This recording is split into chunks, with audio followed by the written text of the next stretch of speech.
वफाकी हुकूमत ने बजट पेश किया तो अपोजिशन जमातों ने इसे अवाम दुश्मन बजट करार देते हुए मुस्तरद कर दिया। पाकिस्तान पीपल्स पार्टी ने बजट के खिलाफ मुल्क गिर एहतजाज का भी ऐलान कर रखा है, लेकिन इस सब के बावजूद वजीर आजम शहबाज शरीफ कहते हैं कि बजट में अवाम पर कोई बोझ नहीं डाला गया। यानी हुकूमत इस बजट को अवाम दोस्त बजट साबित करने में लगी हुई है और अपोजिशन मुसलसल इस बजट को अवाम दुश्मन बजट कह रही है।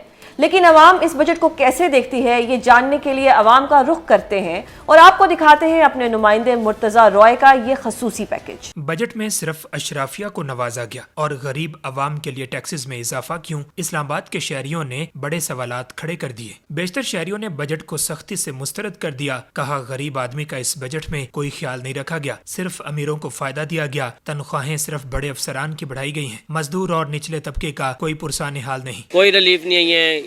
सब बजट अमीरों के लिए होएगा, लेकिन गरीब के लिए कोई यानी कि बजट वगैरह कोई नहीं रिलीफ मिल रहा है हम लोगों को। गरीबों के लिए तो कोई रिलीफ नहीं है। लिहाजा ये है कि सरकारी मुलाजमों के लिए, सरकारी मुलाजमीन के लिए उनको रिलीफ मिला है, उनकी तनख्वाहें बढ़ी हैं। शहरियों ने कहा कि महंगाई पहले ही कमर तोड़ चुकी है और अब ये बजट रही सही कसर भी निकाल देगा। खास तौर पर पेट्रोलियम लेवीज पर शहरियों ने सख्त तहफ़्फ़ुज़ात का इजहार किया। जो भी कुछ इन्होंने किया, इन्होंने अपने लिए किया। मजदूर के लिए 10% बढ़ाया है, अपने लिए 600% बढ़ाया है। अब वज़ीर आज़म साहब कहते हैं कि मुझे पता नहीं है, वो मंजूरी के बगैर उनकी तो सवाल ही पैदा नहीं होता। जब पेट्रोल की प्राइस बढ़ती है तो सारी चीज़ें ऑटोमेटिकली बढ़ेंगी, तो किराए भी बढ़ेंगे और गरीब बेचारे गरीब की दिहाड़ी तो आगे नहीं लग रही। ये बजट बज़ाहिर मुआशी इस्तेहकाम की कोशिश है और हुकूमत बजट को तरक्की का रोड मैप करार दे रही है, लेकिन अवाम हुकूमती मंतक के बरक्स बजट को एक ऐसा खाका समझ रहे हैं जो सिर्फ अशराफिया के मफादात का मुहाफिज है। कैमरामैन मंसूर आलम के साथ मुर्तजा राय, फैक्ट मैटर्स, इस्लामाबाद। बजट पर अवामी राय आपने जानी, अब आप खुद फैसला कर सकते हैं कि बजट अवाम दोस्त है या अवाम दुश्मन। हमारे साथ मौजूद एक ऐसे गेस्ट हैं कि जिनकी जमात ने इस बजट के खिलाफ एहतजाज का ऐलान कर रखा है। उनसे जानेंगे कि उनको बजट से क्या मसाइल हैं। हमारे साथ मौजूद हैं पाकिस्तान पीपल्स पार्टी के मरकजी सेक्रेटरी इत्तलात नदीम अफजल चंद। सर, बहुत शुक्रिया प्रोग्राम में अपना कीमती वक्त देने के लिए। सर, बजट की अगर बात करें तो काफ़ी दिनों से हम बजट पे ही डिस्कशन कर रहे हैं कि ये बजट गरीबों के लिए तो एक ऐसा बजट है कि गरीब तो सुन के उसकी चीखें निकल गई। फिर जो थोड़ा बहुत सैलरी क्लास को रिलीफ दिया गया था वो भी सुना है कि अब वापस हो गया है। वफाक के बजट को आप किस तरह से देखते हैं? देखें, गरीबों के लिए तो एक ही बजट में सबसे अहम चीज़ है जो बेनज़ीर इनकम सपोर्ट प्रोग्राम का पैसा ने बढ़ाया है। वो यकीनन एक सोशल शहीद मोहतरम बेनज़ीर भुट्टो का ख्वाब था और जनाब आसिफ अली ज़रदारी ने उसको अमली जामे पहनाया और पीपल्स पार्टी का एक ही मनसूबा है जो पूरी दुनिया में। उसके अलावा तो इस बजट में गरीब के लिए है कुछ भी नहीं। गरीब के लिए देखें, तनख्वाहदार तबका रो रहा है, जो तनख्वाहें ले रहे हैं उनके ऊपर टैक्स है, जो टैक्सों से नीचे जिसका है उसका तो बढ़ाई किसी ने नहीं। जॉब अपॉर्चुनिटीज़ आप ख़त्म कर रहे हैं गवर्नमेंट लेवल पे और प्राइवेट सेक्टर भी सुकड़ रहा है। और अगर प्राइवेट सेक्टर फैल रहा होता तो कोई एग्रीकल्चर सेक्टर में भी आपने जॉबलेस लोगों को कर दिया। लोगों को समझ नहीं आती जब हम कहते हैं ना कि ज़राअत को तबाह कर रहे हैं आप। ज़राअत जब लोग ज़मीनें बेचने पे मजबूर हो जाए ना, पूरी दुनिया में आप जाएं, एग्रीकल्चर सेक्टर कहीं भी खुशहाल बहुत कम ममालिक में है, लेकिन रियासत की गवर्नमेंट की एक पॉलिसी होती है कि उसका जो ज़मींदार तबका है वो ज़राअत छोड़े ना, वो ज़राअत ज़मीनें बेच के शहरों की तरफ ना चला जाए, सारा प्रेशर शहरों पे ना आए और काश्तकारी कोई। फूड सिक्योरिटी बहुत बड़ा इशू होता है और पाकिस्तान का इस वक्त नेशनल सिक्योरिटी से भी बड़ा इशू फूड सिक्योरिटी है। बिल्कुल। और अभी आप जाके देख लें, आप आजकल सब्जियां हम अपने माल मवेशी को खिला रहे हैं। हमारा जो मुल्क है इसको एक ज़राई मुल्क समझा जाता है।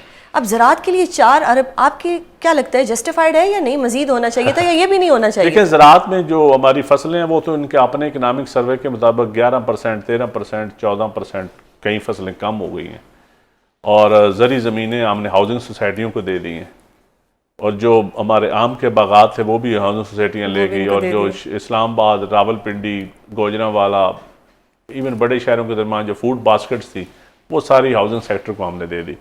अब ज़राअत पेशा जो MPMNAs होते थे जिनके सिर्फ ज़राअत पेशा होता था, उनकी जगह भी इंडस्ट्रियलिस्ट आ गया सियासत में भी पैसे के बलबूते पर। बिल्कुल। तो ज़राअत का तो अल्लाह माफ़ करे बेड़ा गर्क की कर दिया है हमारी इस जो अशराफिया क्लास है। अब एक कैपिटलिस्ट सोसाइटी है, एक सरमायादाराना निज़ाम आ गया हमारी सियासत के अंदर भी, पार्लियामान के अंदर भी, डिसीजन मेकिंग में। उसने पैसा लगा के अपना वो क्राइसिस के अंदर भी पैसा कमाता है। मुझे नहीं समझ आती कि मुल्क की क्राइसिस इंडिकेटर डाउन है और स्टॉक एक्सचेंज कहते हैं जो ऊपर जा ऊपर रही है जा रहे हैं। और अरबों खरबों लोग कमाते हैं, एक मखसूस माफिया है। क्या ऐसा मुमकिन है कि पीपल्स पार्टी और पीटीआई इकट्ठी हो जाए और ये हुकूमत को गिराने में देखिए, कामयाब मैं हो जाए? समझता हूँ किसी 2 जमातों या 3 जमातों के इकट्ठे होने से मसला हल नहीं होगा। इस वक्त जो हम क्राइसिस में हैं, सारी सियासी जमातों को इकट्ठा होना पड़ेगा।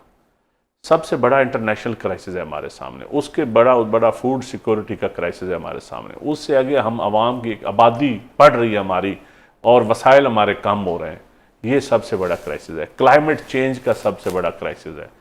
आपके अंदर मजहबी महंगी का फुकदान है हमारे मुल्क में, ये सबसे बड़ा क्राइसिस है और ये पॉलिटिकल फोर्सेस ख़त्म कर सकती हैं।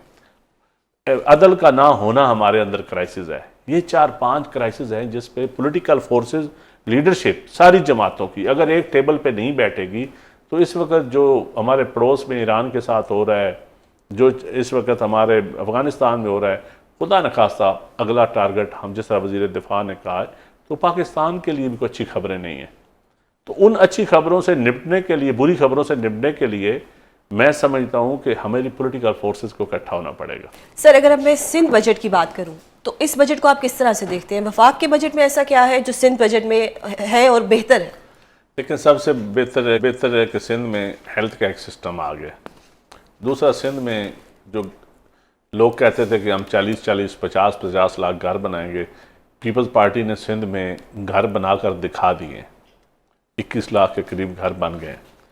और थर के अंदर जो आप देख लें तरक्की, पब्लिक प्राइवेट पार्टनरशिप के ऊपर जो हमारे मंसूबे हैं, ट्रांसपोर्ट का, सड़कों का, जो हाईवेज़ के ऊपर, जो नहरों की लाइनिंग के ऊपर, ये सिंध का कामयाब मॉडल है, ये किसी और जगह पे नहीं है। लेकिन सर, सिंध का एक इशू अगर मैं बात करूं तो घोस्ट स्कूल्स भी थे, जहाँ पे स्कूल्स तो थे लेकिन उनके अंदर टीचर सैलरी भी ले रहे थे पर बच्चे वहाँ नहीं पढ़ रहे थे। ये मसला आया। देखें, घोस्ट हॉस्पिटल्स भी बने जहाँ पे डॉक्टर्स नहीं थे, बेड्स वगैरह रखे हुए थे और उनको सैलरीज भी मिल रही थी। तो ये कब तक चलता रहेगा? नहीं, ये अब नहीं चलेगा। अब आप पॉइंट आउट कर लें, अब नहीं है ऐसा।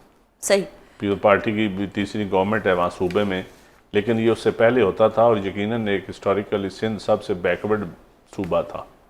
और सिंध में मैं समझता हूँ कि इस वक्त अल्लाह के फजल करम से सिंध के चीफ मिनिस्टर या उनकी कैबिनेट या बेहतर जा रहे हैं, सबसे बेहतर परफॉर्म कर रहे हैं। और सर, आप किस तरह से पंजाब के बजट को आता हुआ देखते हैं? देखिए, पंजाब में चीफ मिनिस्टर बज़ाहिर तो जो हम सोशल मीडिया पे देखते हैं या टीवी पे, वो तो बड़ी मेहनत कर रही हैं, नो डाउट, लेकिन देखना यह है कि नीचे डिलीवर क्या हो रहा है। लैपटॉप स्कीम, बाइक स्कीम, धी रानी प्रोग्राम, चिल्ड्रन हार्ट सर्जरी, बहुत ज्यादा उन्होंने प्रोग्राम दिए हैं, बहुत ज्यादा प्रोग्राम दिए हैं, लेकिन ग्राउंड पे क्या है? यही आपसे ग्राउंड पे पब्लिक को देखें। अगर तो स्कूल में बच्चे जो हैं वो 2.5 करोड़ से कम हो गए हैं। अगर तो हेल्थ सिस्टम आप प्राइवेटाइज आपने कर दिया, BHU आपने बंद कर दिए, अरबों रुपया लगाया है पहले रेनोवेशन पे, फिर आप BHU प्राइवेटाइज कर रहे हैं, स्कूल आप रैशनलाइजेशन के नाम पे प्राइवेटाइज कर रहे हैं, नया एक कंपनी बना के उनके हवाले स्कूल कर रहे हैं। तो अगर हुकूमतों का काम सेहत और एजुकेशन भी निकल जाए तो क्या हुकूमतों ने सिर्फ सड़कें बनानी है? वो भी कम से कम आप पब्लिक प्राइवेट पार्टनरशिप पे बना दें। गवर्नमेंट का क्या काम है सिर्फ सड़कें बनाना? गवर्नमेंट का काम है पानी देना, हॉस्पिटल तहफ़्फ़ुज़ देना, एजुकेशन देना, अस्पताल इलाज देना। इलाज भी आपने आउटसोर्स कर दिया, एजुकेशन आपने प्राइवेट सेक्टर आउटसोर्स, महंगी तालीम सरमायादारों के हाथों में दे दी। तो मैं समझता हूँ ये पॉलिसियाँ नहीं है। और एग्रीकल्चर को आपने तबाह बर्बाद कर दिया पंजाब में स्पेशली।